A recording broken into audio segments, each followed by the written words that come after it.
Tensions heating up in the South China Sea overnight as Beijing condemns a proposed U.S. military plan to send aircraft and Navy ships near disputed South China Sea to contest Chinese territorial claims there.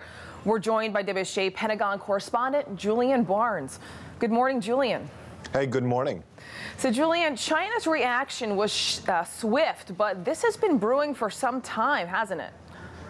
That's right. You know, we have seen China building these islands for some time, but the military has pointed out that there has been a sharp escalation in the first few months of this year as they build on more reefs and build larger places, potentially for military purposes. And that is concerning the U.S. and its allies in the Pacific. Concerning indeed. So now there are 6 countries that lay claim to the islands, reefs, and portions of the South China Sea itself.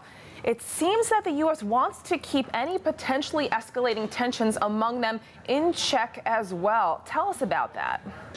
Well, the U.S. is traditionally doesn't take positions on these various competing, conflicting claims, but you know, they don't like behavior that changes the status quo, escalates tensions, and that's how the U.S. views this island building. They view that the Chinese are trying to expand territorial claims by building these islands.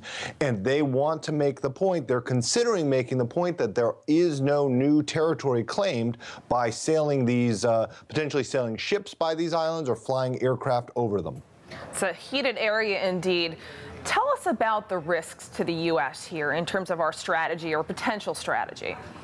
Well, sure. The greatest risk is one of escalation. It is in the U.S. interest to show that these built-up reefs aren't islands, and they're not Chinese territory, that China can't change the facts on the ground by building islands. But anytime you sail a ship or fly a plane, there's a chance of an escalation. We have seen near collisions with ships like the USS Cowpens and Chinese vessels. We've seen near mid-air collisions as the Chinese try to intercept American aircraft. So anytime the U.S. does what it calls freedom of navigation transits or operations, there is a chance of rising tensions, potential conflict with the Chinese. We'll be watching your reporting and this story. Thanks so much, Julian.